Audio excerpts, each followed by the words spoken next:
Hello guys, स्वागत करता हूं आपका हमारे चैनल अनवायर्ड एकेडमी पे। आज हम लोग एनवायरमेंटल इंजीनियरिंग का topic quality control of water supplies का प्रीवियस 29 ईयर के सारे क्वेश्चंस को हम लोग सॉल्व करने जा रहे हैं। ठीक है, तो क्वेश्चंस पे जाने से पहले मैं आपसे अनुरोध करना चाहूँगा कि आप हमारे चैनल को जितना हो सके आपकी तरफ से सपोर्ट करें। आपके सपोर्ट से हमें मोटिवेशन मिलती है ऐसे अच्छे अच्छे वीडियोज़ बनाने के लिए।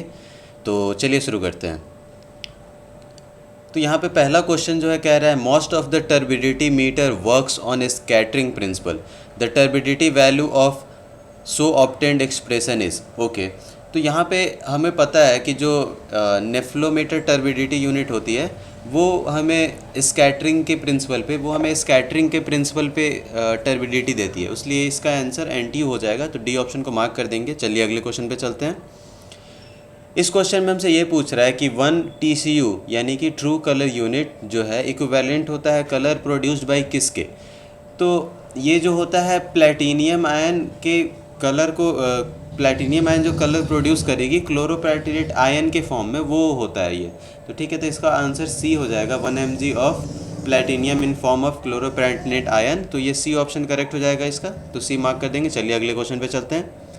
इस क्वेश्चन में हमसे ये कह रहा है कि the pH of water admitted into treatment plant was 6 in the morning, constituent to inflow of raw water from different sources it changes to 8 in next 24 hours, assuming linear variation in time, hydrogen ion concentration, the time pH value of this water will be. अच्छा okay, तो हमसे ये कह रहा है कि सुबह के 6 AM में, मतलब सुबह में 6 था pH, उसके 24 घंटे के अंदर अगर अलग अलग सोर्सेज से रॉ वाटर उसमें इनफ्लो हुआ तो उसका pH 8 हो गया नेक्स्ट 24 आवर्स में।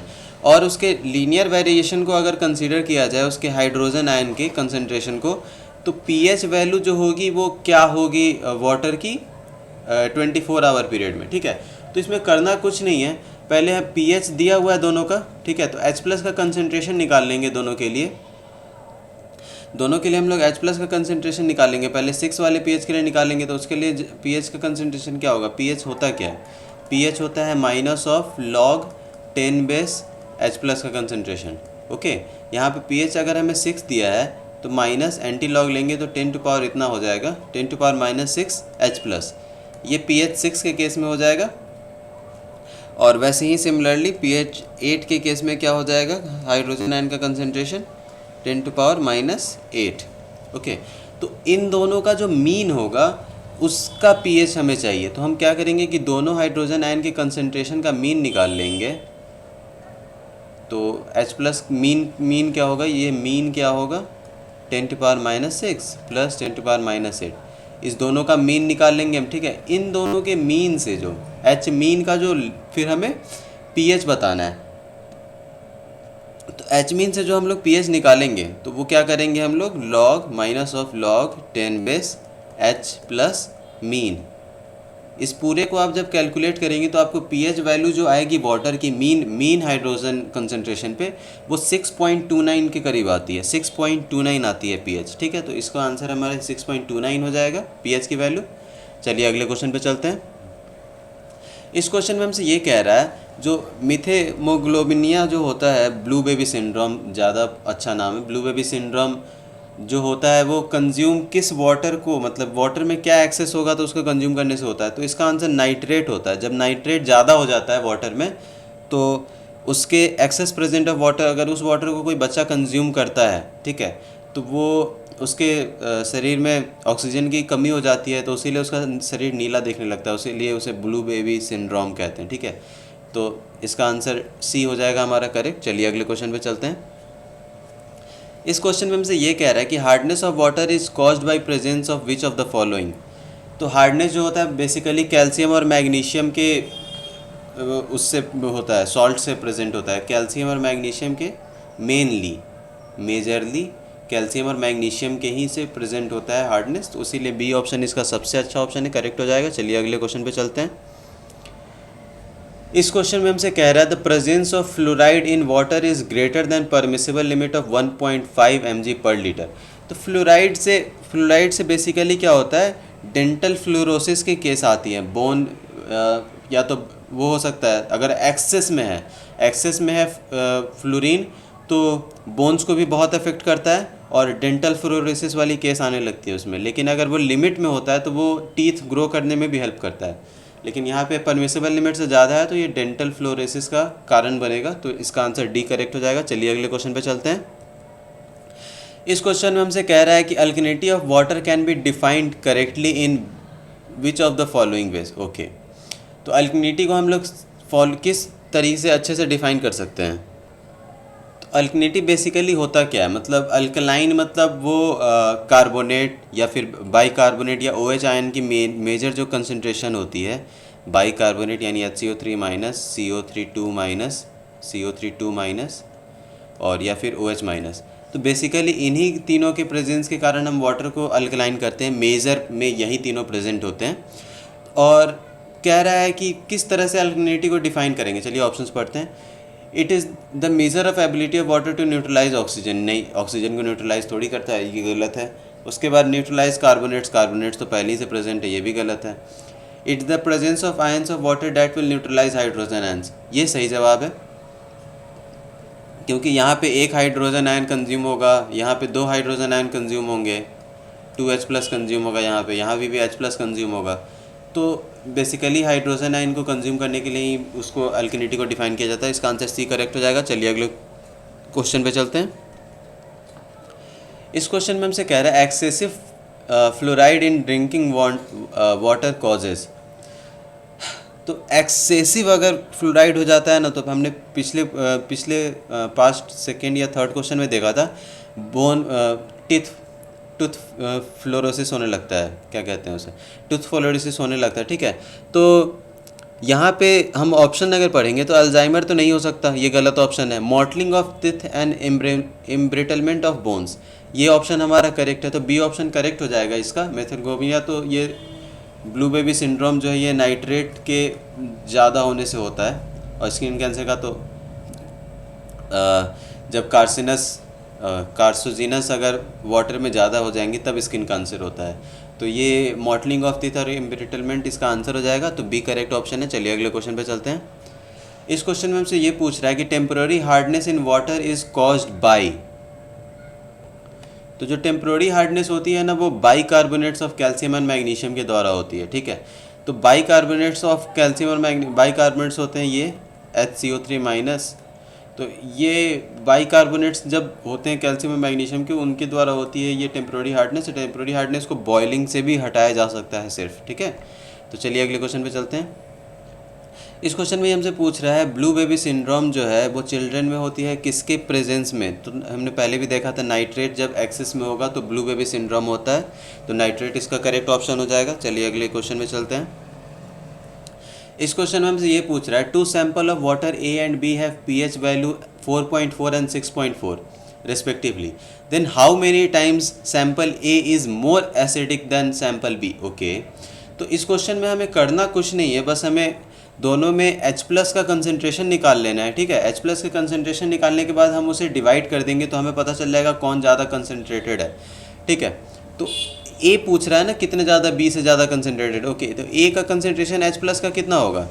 A का कंसंट्रेशन होगा 10 to power - 4.4 और B का कंसंट्रेशन कितना होगा 10 to power - 6.4।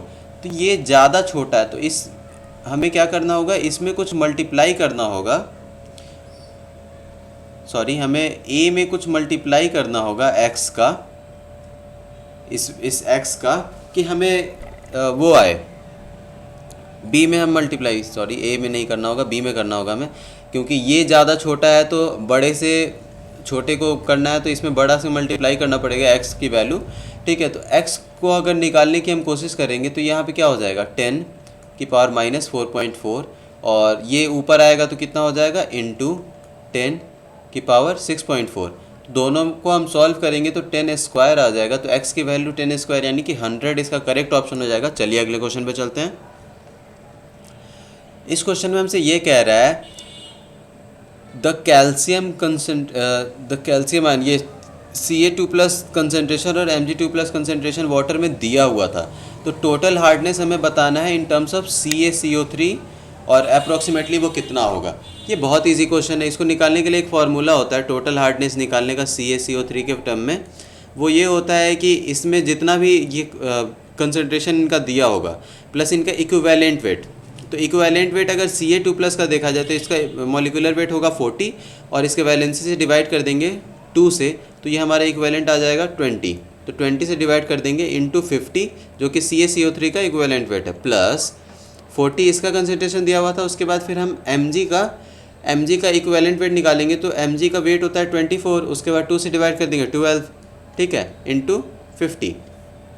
इस पूरे को जब आप कैलकुलेट करेंगे तो ये 567 के पास आती है आंसर, ठीक है, आप कैलकुलेट करके देख सकते हैं, ये 567 के पास आता है। तो 567 mg/L CaCO3 हो जाएगा टोटल हार्डनेस, तो डी ऑप्शन इसका करेक्ट हो जाएगा। चलिए अगले क्वेश्चन पे चलते हैं। इस क्वेश्चन में हमसे ये पूछ रहा है इन natural water hardness is mainly caused by, तो हार्डनेस जो मेनली होता है वो कैल्शियम और मैग्नीशियम के ही सॉल्ट्स की वजह से होता है, ठीक है, तो ये डी ऑप्शन हमारा करेक्ट हो जाएगा। चलिए अगले क्वेश्चन पे चलते हैं। इस क्वेश्चन में हमसे ये पूछ रहा है the result of analysis of a raw water sample are given below, turbidity दिया है, पीएच दिया है, फ्लोराइड्स की कंसंट्रेशन दी है, उसके बाद टोटल हार्डनेस, आयरन और एम्पियन। ओके, तो यहाँ पे बस ये कह रहा है कि टर्बिडिटी, ओके, पीएच और ये फ्लोराइड, तो पीएच तो नहीं है, ठीक है, यहाँ पे आप देख सकते हैं कि आयरन का कंसंट्रेशन ज़्यादा है, यहाँ पे फ्लोराइड का कंसंट्रेशन ज़्यादा है, उसके बाद हार्डनेस ज़्यादा है, उसके बाद एम्पियन की वैल्यू ज़्यादा है, 50/100 ml है, जो कि बहुत ज़्यादा ही होता है, ठीक है। ये तो न्यूट्रल के पास है तो ये भी ठीक है, और टर्बिडिटी भी ठीक ही है, हम 10 mg/L तक अलाउ करते हैं शायद, ठीक है। तो ये हमें फ्लोराइड का, टोटल हार्डनेस का, आयरन का और एम्पियन का, इन सब का हमें जांच करना पड़ेगा उसमें। तो इसका आंसर जो हो जाएगा, हमें जो वाटर में क्या क्या हटाने की ज़रूरत है, तो हमें फ्लोराइड्स हटाने की ज़रूरत है, हार्डनेस हटाने की ज़रूरत है, आयरन हटाने की ज़रूरत है, फॉलोड बाय डिसइंफेक्शन, क्योंकि इसमें एम्पियन पाया गया, यानी कि इसमें पाइथोजेंस भी होंगे, तो डिसइंफेक्शन भी करेंगे, तो डी ऑप्शन इसका करेक्ट हो जाएगा। चलिए अगले क्वेश्चन पे चलते हैं। इस क्वेश्चन में हमसे कह रहा है कि ज़ीरो हार्डनेस जो होता है वाटर का किस प्रोसेस के द्वारा अचीव किया जाता है। तो जीरो हार्डनेस जो होता है वो basically ion exchange treatment of water के द्वारा एक्सचेंज किया जाता है, जीरो हार्डनेस। तो ये सी ऑप्शन इसका करेक्ट हो जाएगा, तो सी को मार्क कर देंगे। चलिए अगले क्वेश्चन पे चलते हैं। इस क्वेश्चन में हमसे ये कह रहा है result of water sample analysis दिया हुआ है, ठीक है, हमें सोडियम का, मैग्नीशियम का, कैल्शियम का और पोटेशियम का सबका कंसनट्रेशन और उनका इक्विवेलेंट वेट दिया हुआ है। तो हमसे ये पूछा है कि हार्डनेस ऑफ वाटर सैंपल क्या होगा as in terms of CaCO3, okay. तो यहाँ पे हमें मैग्नीशियम और कैल्शियम के द्वारा हार्डनेस निकालना है, सोडियम और पोटेशियम की हार्डनेस को कैलकुलेट नहीं करते हैं इसमें, तो वो रूल ही है, क्योंकि मेन हार्डनेस जो होती है वो कैल्शियम और मैग्नीशियम से ही आती है। तो इस दोनों को हम कैलकुलेट कर लेंगे। तो यहाँ पे इक्विवेलेंट वेट दिया हुआ है दोनों का और कंसनट्रेशन दिया हुआ है, तो 10/12.2 इंटू 50 प्लस 55/20 इंटू 50,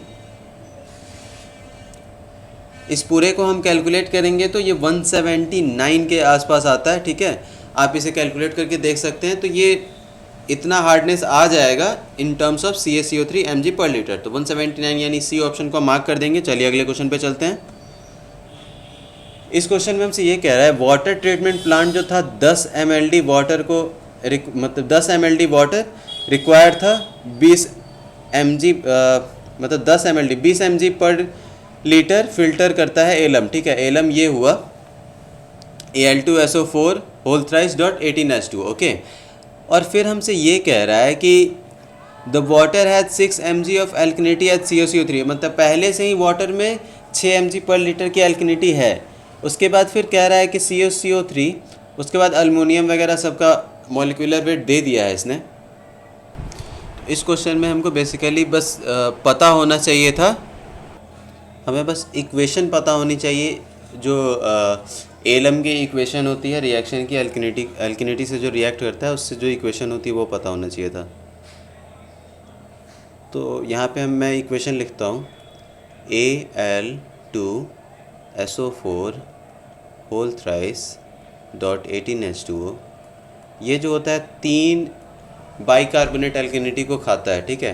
तो 3CaHCO3 होल ट्वाइस और देता है 3CaSO4 plus 2AlOH whole thrice plus 6CO2 plus 18H2O, ठीक है। एक ये इक्वेशन होता है और एक दूसरा इक्वेशन ये होता है CaSO4 CaCO3 plus H2O plus CO2 gives CaHCO3 whole twice. तो जैसा कि हम दोनों इक्वेशन में देख सकते हैं कि वन मोल जो होगा इसका या वन इक्विवेलेंट जो होगा इसका वो तीन एल्किनिटी को ख़त्म कर रहा है, ठीक है। 3 एल्किनिटी को यहाँ पे एंड कर रहा है, यानी कि अगर इसका मॉलिक्यूलर वेट हम निकालेंगे तो ये 666 ग्राम आता है और ये क्या कर रहा है 3 × 100, इसका मॉलिक्यूलर वेट जो होता है वो 100 होता है, सॉरी 162 होता है इसका मॉलिक्यूलर वेट, 162 ग्राम्स होता है। तो ये 162 ग्राम्स 3 × 162 ग्राम्स एल्किनिटी को ये ख़त्म कर रहा है, ठीक है। और यहाँ पे आप देख सकते हैं कि यहाँ पे भी तीन जो है CaCO3 वो 3 × 162 ये बना रहा था। ये 3 अगर लेते हैं इसका CaCO3 का तो वो 3 एल्किनिटी ही बना रहा है, ओके। तो यहाँ पे बस कोरिलेट कर लेना है कि 666 ग्राम जो इक्विवेलेंट है 3 × 162 ग्राम ऑफ एल्किनिटी के और 3 × 162 ग्राम एल्किनिटी इक्विवेलेंट है 3 × CaCO3 इतने CaCO3 के, ठीक है। यानी कि एग्जैक्टली ये इससे इक्विवेलेंट हो जाएगा, ठीक है। तो टोटल एल्किनिटी हम निकाल लेंगे एलम का, टोटल एल्किनिटी हम लोग निकाल लेंगे एलम का, वो क्या हो जाएगा 666 ग्राम में कितना एल्किनिटी था 3 × 100 CaCO3, तो 1 ग्राम में कितना हो जाएगा 666, फिर 20 mg पर लीटर में कितना हो जाएगा वो, अगर उतना यूज़ करता है पर लीटर तो ये हम निकालेंगे, ये पूरा जब कैलकुलेट करेंगे तो हमें 9 mg पर लीटर आता है, 9 mg पर लीटर, ठीक है। अब ये तो है 1 लीटर के लिए, जब हम पूरे mld के लिए निकालेंगे तो वो कितना हो जाएगा, जब पूरे के लिए निकालेंगे तो वो कितना हो जाएगा, तो इसमें मल्टीप्लाई कर देंगे 10 × इतने मिलियन डेज से, ठीक है। तो इसको मल्टीप्लाई करेंगे 10 × 10⁶ से, तो ये कितना आ जाएगा हमें 90 आ जाएगा ये, और इंटू 10⁶ mg पर डे, ठीक है। ये हमारा आंसर आ जाएगा। तो हमें क्या पूछ रहा है, टोटल एल्किनिटी पूछ रहा है 10⁶ के टर्म्स में, तो इसे अगर हम हटा देंगे तो 90 बचता है हमारे पास, तो सी ऑप्शन हमारा करेक्ट हो जाएगा इसका, जो कि बहुत ईजी क्वेश्चन था ये, ठीक है। उसके बाद अगले क्वेश्चन में हमसे यही पूछ रहा है कि quantity of quick lime required, quick lime कितना रिक्वायर्ड होगा 10⁶ mg पर में जब CaO है, ओके, ठीक है। तो यहाँ पे हम जहाँ तक देख सकते हैं कि यहाँ से हम लोग एक और इक्वेशन पता है होता है हमें, CaCO3 जो होता है, CaCO3 जो होता है वो होता है CaO प्लस CO2, ये क्विक लाइम है, ठीक है। तो हमें एक्स्ट्रा एल्किनिटी कितनी चाहिए, 9 तो हमें वो 9 तो हमसे हो रहा है ख़त्म, ठीक है। लेकिन यहाँ पे 6 पहले से प्रेजेंट था वाटर में, 6 mg पर लीटर जो है पहले से प्रेजेंट है वाटर में, तो हमें एक्स्ट्रा और एल्किनिटी कितनी चाहिए CaO के टर्म में, 9 में से 6 घटा देंगे तो हमें 3 mg पर लीटर की और एल्किनिटी चाहिए CaO के टर्म्स में, ओके। तो यहाँ तक हम देख सकते हैं कि ये इसकी मॉलिक्यूलर वेट 100 है, इसका 56 है, यानी कि 100 ग्राम जब ख़त्म हो रहा है तो 56 ग्राम ये बन रहा है, ठीक है। उस हिसाब से देखेंगे तो जब 1 ग्राम ये ख़त्म होगा तो ये कितना बनेगा 56/100, और 3 mg पर लीटर के लिए कितना बनेगा, ये 3 mg पर लीटर कितना नीडेड होगा 1.68 mg पर लीटर। इस पूरे को आप कैलकुलेट करोगे तो 1.68 mg पर लीटर आता है, ये 1.6 mg पर लीटर आता है ये पूरा कैलकुलेशन। तो आप ये निकाल सकते हो, ठीक है। 1.6 mg पर लीटर आ गया क्वांटिटी ऑफ CaO रिक्वायर्ड, यानी क्विक लाइम कितना रिक्वायर्ड होगा उसकी क्वांटिटी आ गई। उसके बाद टोटल कितना रिक्वायर्ड होगा उस पूरे पानी के लिए, तो उसमें हम मल्टीप्लाई कर देंगे, ठीक है। और यहाँ पे पर ईयर के टर्म्स में निकालना है और ये पर डे है, तो इसमें 365 से मल्टीप्लाई हो, यानी पूरा टोटल अमाउंट कितना हो जाएगा 1.68 इंटू 10 इंटू 365। अब आप इस पूरे को कैलकुलेट करेंगे तो आपको quantity of quick lime required जो होगा वो आ जाएगा, जो कि आता है 6132 इंटू 10⁶, लेकिन हमें 10⁶ के टर्म से बताना है, तो इसे हटा देंगे, तो डी ऑप्शन हमारा करेक्ट हो जाएगा, तो डी करेक्ट ऑप्शन हो जाएगा। चलिए अगले क्वेश्चन पे चलते हैं। इस क्वेश्चन में हमसे कह रहा है match type of water impurity, उसके बाद मेथड ऑफ ट्रीटमेंट। ओके, किस वाटर इम्प्योरिटी को किस मेथड से हम लोग ट्रीट करते हैं वो हमसे पूछ रहा है। ओके, तो यहाँ पे हमें पता है residual of ampion from filters, ठीक है। Brackish water from sea, brackish water होता है सॉल्ट वाटर को तो हम लोग रिवर्स ऑस्मोसिस से ट्रीट करते हैं, ठीक है। उसके बाद एम्पियन पैथोजेंस होते हैं, उसको क्लोरीनेशन से ट्रीट करते हैं। तो बी का 1 और सी का 2, बी का 1 और सी का 2, ये ऑप्शन, तो डी ऑप्शन हमारा करेक्ट हो जाएगा, तो डी को मार्क कर देंगे, फिर अगले क्वेश्चन पे चलेंगे। ऐसे ही आपको जो दो इजी लगते हैं उन्हें खोजा कीजिए पहले, उनसे मैच कीजिए, ऑप्शन मिल ही जाता है, ठीक है। तो डी ऑप्शन हमारा करेक्ट हो जाएगा। फिर चलिए अगले क्वेश्चन पे चलते हैं। इस क्वेश्चन में ये बोल रहा है कि tomato juice having pH of इतना, तो हाइड्रोजन आयन कंसनट्रेशन कितना होगा। तो हमें ही पता है हाइड्रोजन आयन कंसनट्रेशन, पीएच की वैल्यू होती क्या है, पीएच होता है minus of log 10 base hydrogen ion concentration.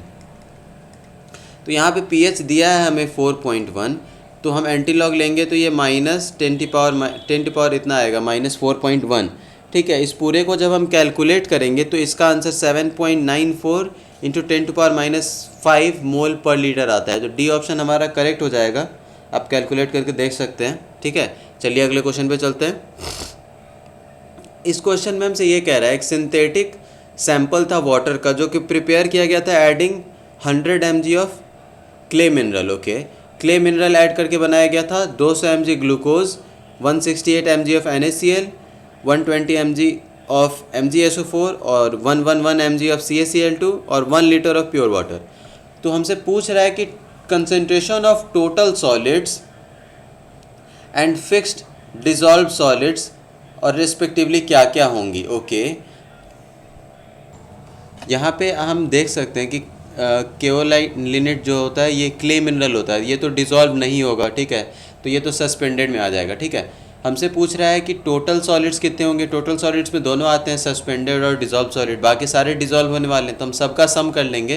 तो सबका सम हम करके देख सकते हैं, ये 300 हो गया, 100 + 200, उसके बाद फिर 168, 120 और 111, इन सबको जोड़ेंगे तो हमें 699 आता है, यानी हमारा ए ऑप्शन, सी ऑप्शन या डी ऑप्शन करेक्ट हो सकता है। उसके बाद हम देखेंगे ग्लूकोज जो है वो डिसॉल्व हो सकता है, सॉल्ट भी डिसॉल्व होता है, NaCl, MgSO4 भी और CaCl2 भी, ये सारे डिसॉल्व होने वाले हैं। तो डिसॉल्व सॉलिड्स कितना हो जाएगा, तो 100 अगर क्ले मिनरल हम घटा देते हैं तो डिसॉल्व सॉलिड हमारा 599 बचेगा, यानी ए ऑप्शन हमारा करेक्ट हो जाएगा। तो ए ऑप्शन को मार्क कर देंगे। चलिए अगले क्वेश्चन पे चलते हैं। इस क्वेश्चन में हमसे ये कह रहा है water contains following dissolve solid. Okay, 56 mg sodium है, कैल्शियम है, मैग्नीशियम है, एल्युमिनियम है, उसके बाद HgCO3 है, उसके बाद क्लोरीन है और वाटर का pH दिया हुआ है, ठीक है, और एटॉमिक वेट दिए हैं बाकियों के। तो पूछ रहा है कि total hardness in water sample कितना होगा। तो इस क्वेश्चन में करना कुछ नहीं है, बस हम लोग को पहले तो टोटल हार्डनेस निकालना है। तो हार्डनेस हमारा बेसिकली होता है क्या, मल्टीवैलेंट कैटायंस की वजह से होता है, उनके सॉल्ट्स की वजह से। ये है, यहाँ पे Mg है और Al है।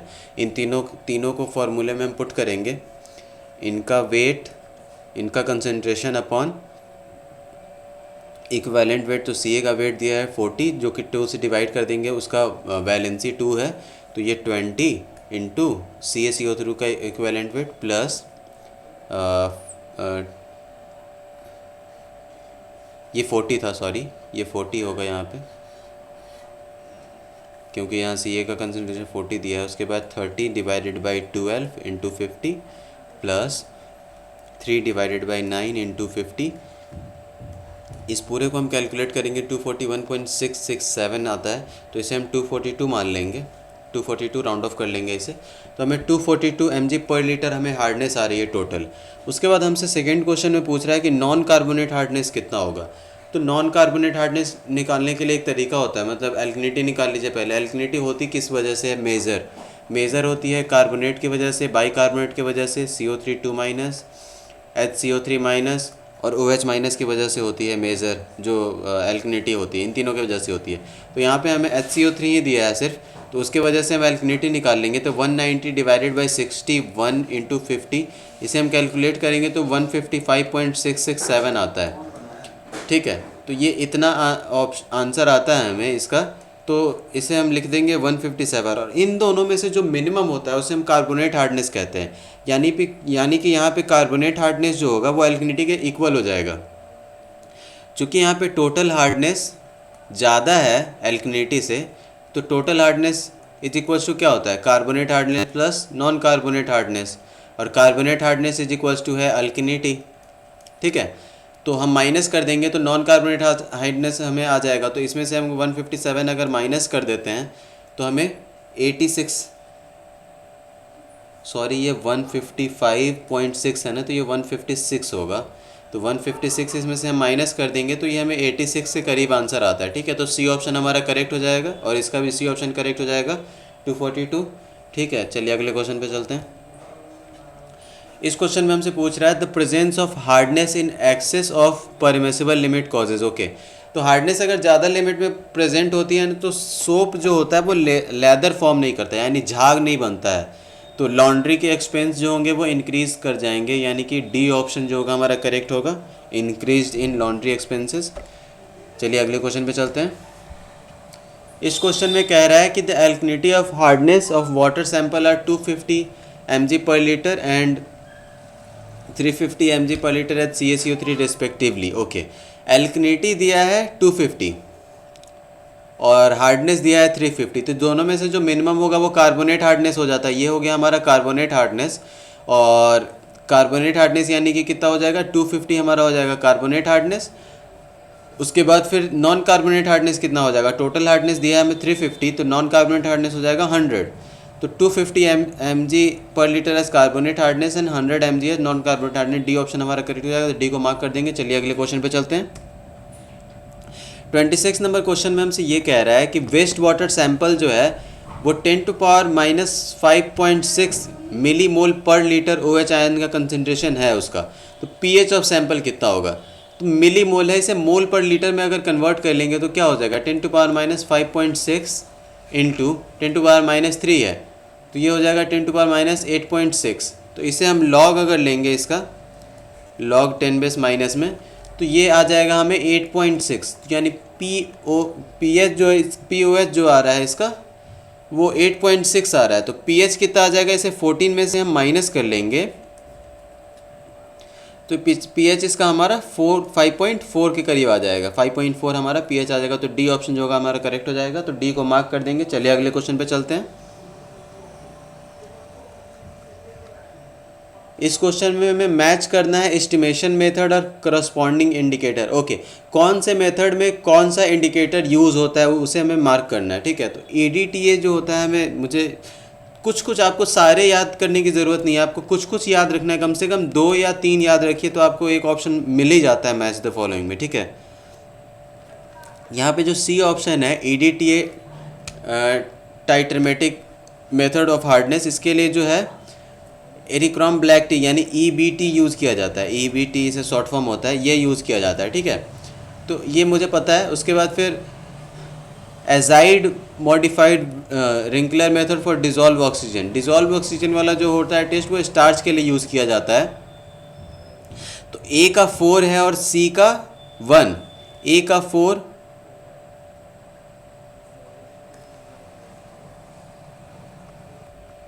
जहाँ आप देख सकते हैं कि A का 4 और C का 1, एक ही ऑप्शन ऐसा है जिसमें A का 4 और C का 1 है, तो हमें बाकी दोनों ऑप्शन देखने की ज़रूरत ही नहीं है। बी ऑप्शन को हम मार्क कर देंगे। चलिए अगले क्वेश्चन पे चलते हैं।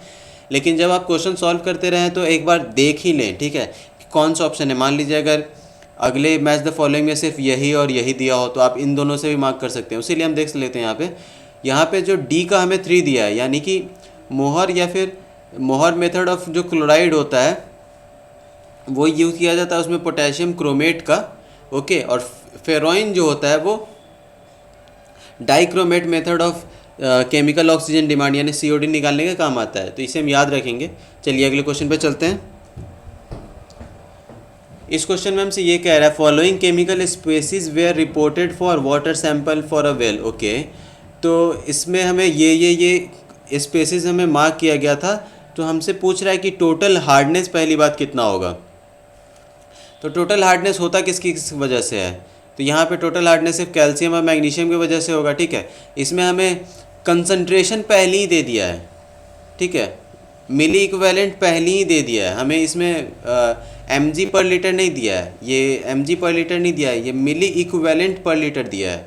तो इसमें हम इसके इक्विवेलेंट वेट से डिवाइड नहीं करेंगे। ठीक है, क्योंकि वेट अपॉन उसका कंसंट्रेशन अपॉन इक्विवेलेंट वेट होता है, वो मिली इक्विवेलेंट्स आता है। मिली इक्विवेलेंट्स यहाँ पहले ही से दिया है, तो इन दोनों का हम सम कर लेंगे 12 + 18 × 50। उसमें भी तो डिवाइड करके 50 से मल्टीप्लाई करते थे, तो इन दोनों का सम करके अगर 50 से मल्टीप्लाई करेंगे हम, तो 1500 mg पर लीटर हमें CaCO3 पे टोटल हार्डनेस आ रहा है। कितना आ रहा है? 1500। तो ए ऑप्शन हमारा करेक्ट हो जाएगा 28 का। ठीक है, चलिए अगला क्वेश्चन पढ़ते हैं। लिखा है एल्कनिटी present in water in mg per litre as CaCO3 उसे।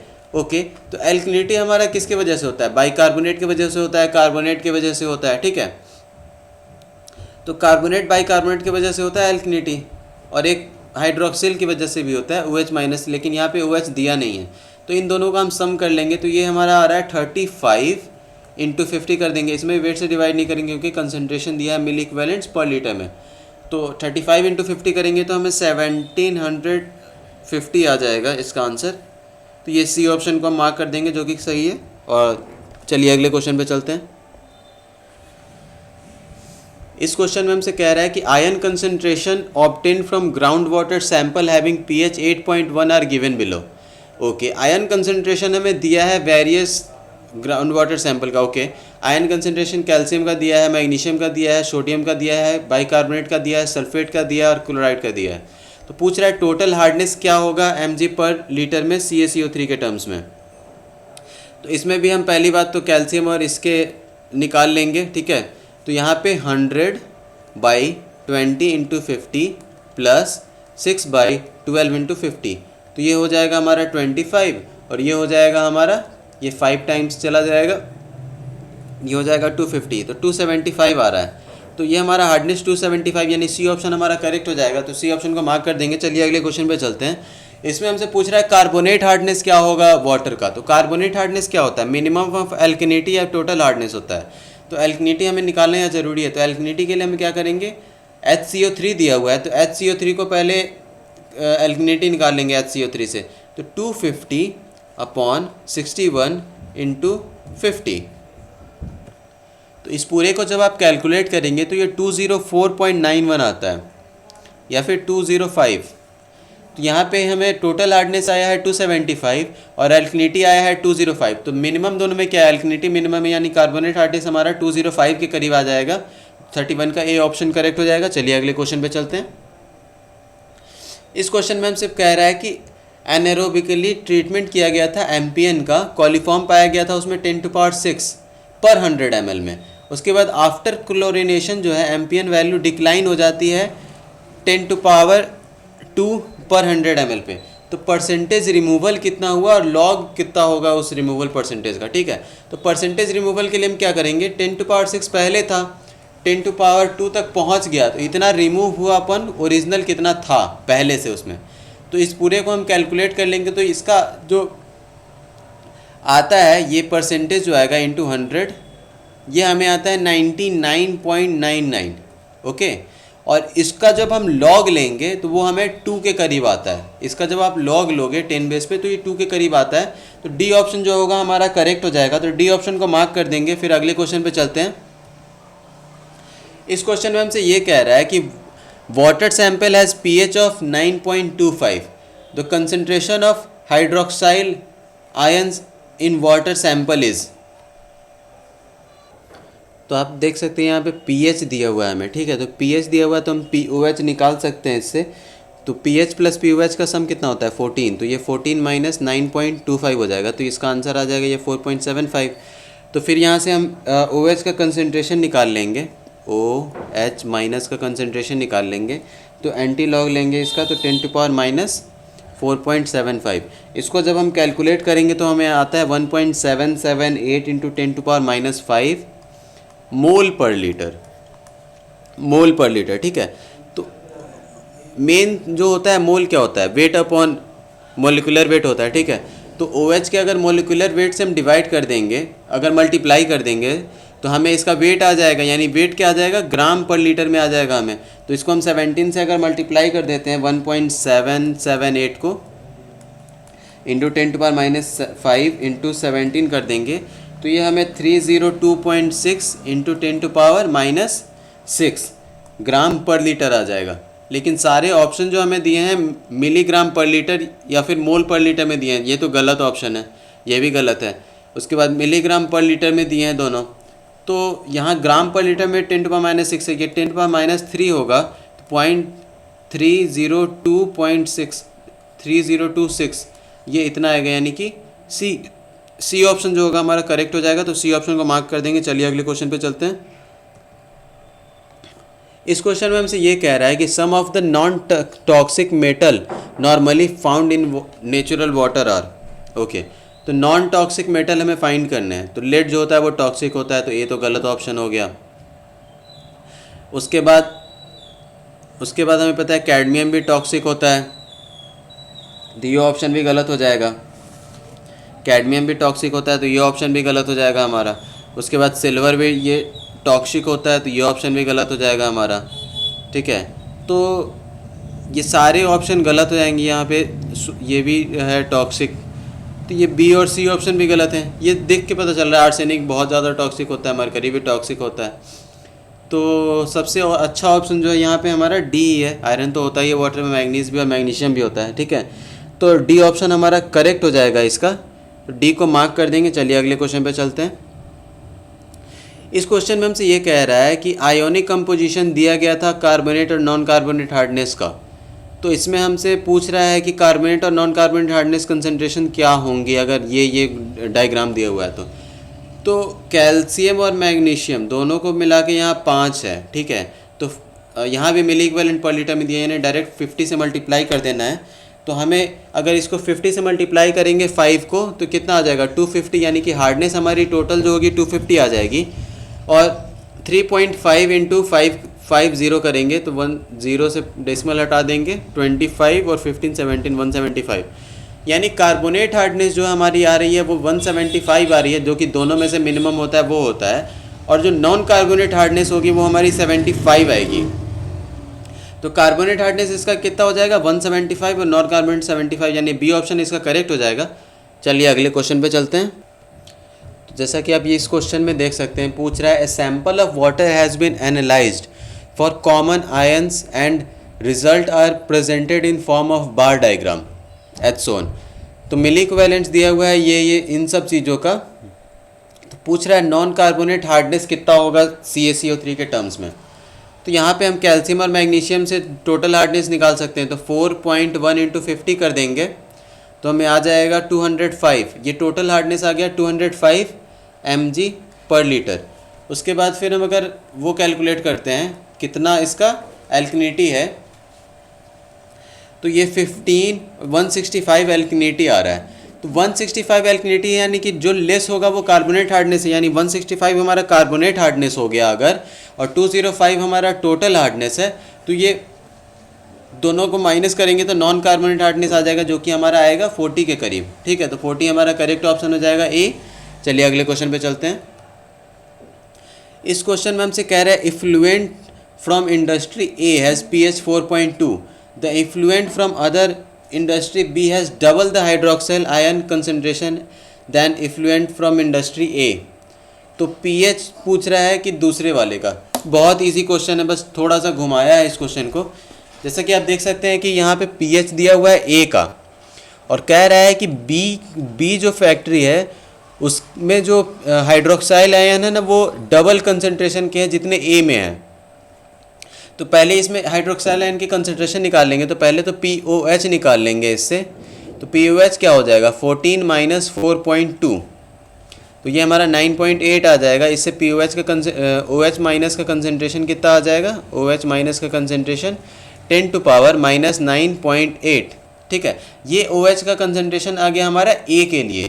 तो B में कितना है, B के जो OH आयन का कंसनट्रेशन है वो A के ट्वाइस है, यानी इसके ट्वाइस है। इतना OH आयन का कंसनट्रेशन उसका है। ठीक है, अब इस कंसनट्रेशन के लिए हम लोग निकाल लेंगे क्या चीज़, POH निकाल लेंगे B का। तो POH हम जब निकालेंगे तो वो क्या हो जाएगा, माइनस ऑफ लॉग 10 बेस पे 10 टू पावर माइनस 9.8 इंटू 2। इस पूरे का हम POH निकाल लेंगे। ठीक है, और वो जो POH आएगा हमारा उसको 14 से माइनस कर देंगे तो हमारा pH आ जाएगा किसके लिए, B के लिए। तो ये B का POH था 14 माइनस POH ऑफ B। तो इस पूरे को जब आप कैलकुलेट करेंगे तो ये 4.5 आता है, यानी कि ये जो इस पूरे को आप कैलकुलेट करेंगे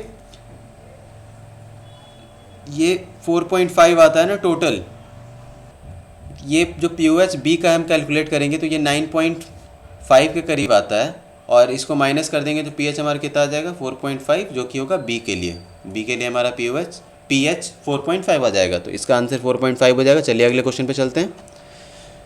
इस क्वेश्चन में हमसे ये कह रहा है, analysis of water sample produces following results. Milliequivalents, okay, milliequivalents दिया हुआ है हमें, उसका कंसंट्रेशन दिया हुआ है, उसके पूछ रहा है हमसे टोटल हार्डनेस इसका। तो यहाँ पे हमें दिया है मिलीग्राम पर मिली इक्विवेलेंट ऑफ आयन, मतलब कितने मिली इक्विवेलेंट प्रेजेंट है मिलीग्राम, मतलब इतने मिली इक्विवेलेंट, यानी कि 20/60, यानी यहाँ पे 3 मिली इक्विवेलेंट्स पर लीटर थे, यहाँ 12.2 और 36.6, यहाँ भी 3 मिली इक्विवेलेंट पर लीटर प्रेजेंट थे। तो हमें तो टोटल हार्डनेस इन्हीं दोनों से मिलने वाला है। तो 3 मिली इक्विवेलेंट दोनों का मिली इक्विवेलेंट अगर सम करेंगे हम तो 6 आएगा इंटू 50। ठीक है, 6 इंटू 50 कितना हो जाएगा हमारा 300, यानी टोटल हार्डनेस इसका जो आएगा 300 आएगा। बहुत ईजी क्वेश्चन था, बस थोड़ा सा दिमाग लगाना था। चलिए अगले क्वेश्चन पे चलते हैं। इस क्वेश्चन में हमसे ये कह रहा है कि ड्रिंकिंग वाटर सैंपल के लिए absence of alternate source, the permissible limit of chloride and sulphate.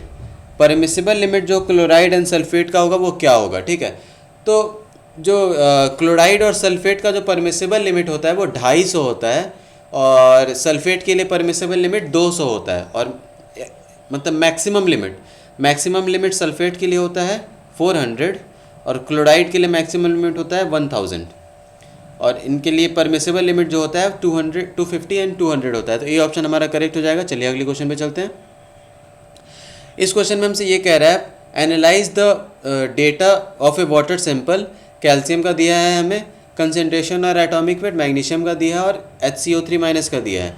हमसे ये पूछ रहा है कार्बोनेट हार्डनेस क्या होगा 1 डेसिमल प्लेसेस तक। ओके, तो यहाँ पे पहले तो हम टोटल हार्डनेस निकाल लेंगे, कैल्शियम और मैग्नीशियम से टोटल हार्डनेस निकाल लेंगे, और HCO3 से हम क्या निकाल लेंगे, एल्कनिटी। तो टोटल हार्डनेस निकाल लेते हैं 60/20 इंटू 50 प्लस, मैं बता नहीं रहा हूँ कि वैलेंसी से डिवाइड करके ये 40 को 2 से डिवाइड करके हम इक्विवेलेंट वेट निकाल रहे हैं, मैं ये नहीं बता रहा, डायरेक्ट मैं फॉर्मूला लगा रहा हूँ 30/12.15 इंटू 50।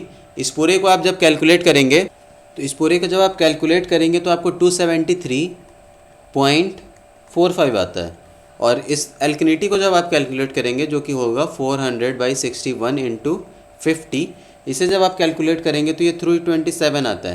तो दोनों में से जो मिनिमम होगा वो हमारा होगा कार्बोनेट हार्डनेस। तो ये रहा हमारा कार्बोनेट हार्डनेस 273.45, ये हमारा आंसर हो जाएगा। चलिए अगले क्वेश्चन पे चलते हैं। इस क्वेश्चन में हमसे ये कह रहा है, analysis of water sample is revealed that sample contents इतना, ये चीज़ें प्रेजेंट है। तो एल्कनिटी जो होगी वो उसके लिए क्या क्या कंप्यूट करेंगे। एल्कनिटी हमारी मेजरली जो होती है वो CO3 minus, HCO3 minus, OH minus और उनके द्वारा होती है। और यहाँ पे ये है H2CO3 और HCO3। ओके, ये तो गलत है, इसमें CO3 माइनस है ही नहीं ना, ये भी गलत है, इसमें OH माइनस नहीं है, ये भी गलत है, इसमें H2CO3 क्या कर रहा है, इसको कैलकुलेट करने की ज़रूरत नहीं होती है। तो बी ऑप्शन हमारा वैसे ही करेक्ट है। वैसे भी H+ जो होगा यूज़ होता है, ठीक है, हर इक्वेशन में, उसीलिए बी ऑप्शन जो होगा हमारा करेक्ट हो जाएगा। इन चारों को हम कैलकुलेट करेंगे एल्कनिटी के लिए। चलिए अगले क्वेश्चन पे चलते हैं। इस क्वेश्चन में हमसे ये कह रहा है bacteriological examination of drinking water for E coli is perform because. ये ई कोलाई का और बी कोलाई का टेस्ट इसलिए हम करते हैं क्योंकि ई कोलाई बी कोलाई जो होते हैं वो प्रेजेंस ऑफ पाइथोजेंस का हमें बता देते हैं कि अगर पाइथोजेंस उसमें प्रेजेंट हैं या नहीं, ठीक है, वो इंडिकेट कर देते हैं।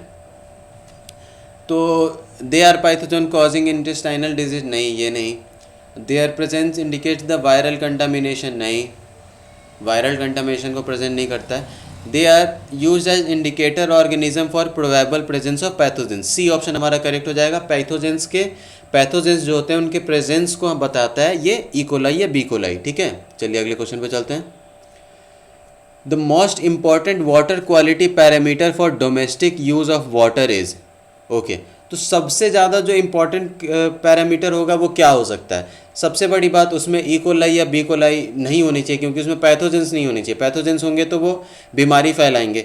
तो सबसे बड़ी बात तो कॉलीफॉर्म्स प्रेजेंट नहीं होने चाहिए उसमें, ठीक है। तो ये सी ऑप्शन करेक्ट हो जाएगा इसका। कॉलीफॉर्म्स प्रेजेंट नहीं होना चाहिए क्योंकि कॉलीफॉर्म्स होंगे तो पैथोजेंस होंगे, और पैथोजेंस होंगे उस वाटर को कंज्यूम करते हैं तो हम बीमार हो सकते हैं।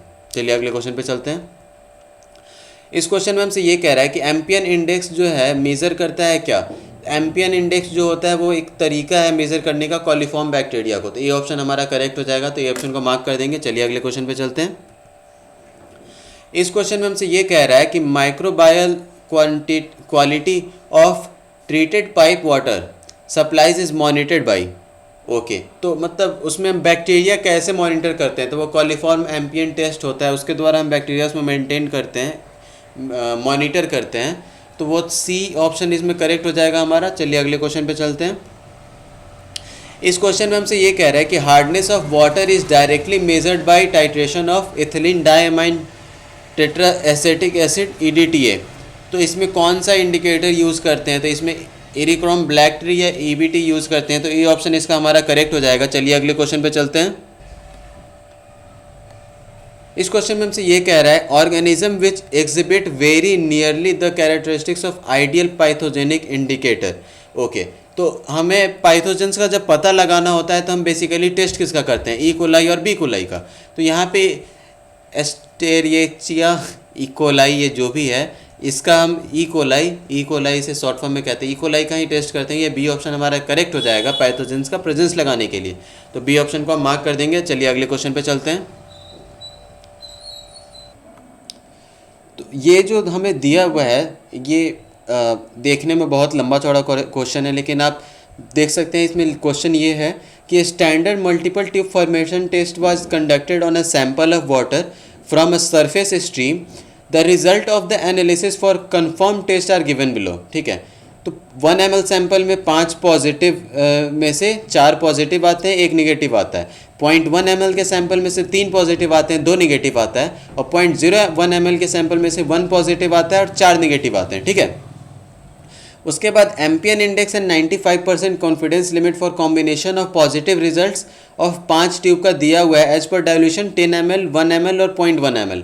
तो हमें करना कुछ नहीं होता यहाँ पे, हमें जैसे कि पहले से ही एम्पियन इंडेक्स पर 100 ml दे दिया गया है कॉम्बिनेशंस के लिए, कॉम्बिनेशन ऑफ पॉजिटिव। तो पहले बात तो हम कॉम्बिनेशन ऑफ पॉजिटिव करेंगे, तो यहाँ कॉम्बिनेशन ऑफ पॉजिटिव है क्या? 431, यहाँ 421 तो है ही नहीं, तो पहला तो वैसे ही गलत है। 431 कॉम्बिनेशन है, उसके लिए हमें एम्पियन की वैल्यू कितनी दी हुई है? 33। हमें निकालना किसके लिए है? 10 ml, 1 ml और 0.1 ml के लिए। दिया किसके लिए था? 1 ml, 0.1 और 0.01 ml के लिए। ये 10 गुना ज़्यादा है, ठीक है। अगर इन वैल्यूज़ के लिए अगर एम्पियन हमारा 33 आ रहा था तो बस हमें इन वैल्यूज़ के लिए अगर एम्पियन निकालना है तो बस हमें इस एम्पियन को 10 से मल्टीप्लाई कर देना था। तो इसका आंसर हमारा 330, यानी डी ऑप्शन इसका करेक्ट हो जाएगा हमारा। तो डी ऑप्शन को मार्क कर देंगे। वैसे भी एक फार्मूला होता है इसका एम्पियन निकालने का, ठीक है, तो वो मैं बता देता हूँ आपको। तो एम्पियन निकालने का जो फार्मूला होता है पर 100 ml में, एम्पियन पर 100 ml, इसका फार्मूला होता है number of positive test tubes, number of positive tubes into 100 upon root under यहाँ पे ऊपर मैं लिख दे रहा हूँ इसे, रूट अंडर नंबर ऑफ क्या हो जाएगा उसमें, क्या कहते हैं, negative samples, ml of sample in negative tubes. इसका मतलब क्या है, निगेटिव ट्यूब्स में कितने सैंपल, यानी कि 1 निगेटिव ट्यूब है, 1 इंटू 1 ml, 2 इंटू 0.1 और 4 इंटू 0.01, इतना ml जो होगा वो निगेटिव ट्यूब्स में सैंपल हो जाएगा। टोटल ट्यूब्स में कितने सैंपल, यानी पर ml के कितने साइज़ के कितने ट्यूब है, 5 5 5, तो टोटल ट्यूब्स में जितने सैंपल होंगे दोनों को मल्टीप्लाई करके उनका रूट से डिवाइड कर देते हैं। तो ये इस पूरे टर्म को हम अगर a मान लेते हैं तो ये रूट a से डिवाइड कर देते हैं इसे, तो ये हमारा एम्पियन का सीधे वैल्यू आ जाता है। तो ये फार्मूला भी हम यूज़ कर सकते हैं अगर हमें डायरेक्ट ऐसे इजी मेथड से नहीं दिया हो। इस क्वेश्चन में तो बता ही दिया था कि एम्पियन की वैल्यू क्या है, अगर नहीं बताया हो तो हम ऐसे कैलकुलेट कर सकते हैं। चलिए इसी के साथ मैंने इन्वायरमेंटल इंजीनियरिंग की क्वालिटी, वाटर क्वालिटी पैरामीटर्स के सारे क्वेश्चंस 29 ईयर्स के जो थे कंप्लीट करा दिए।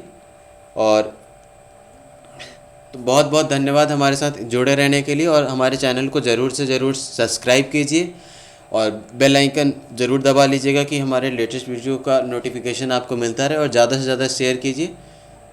धन्यवाद।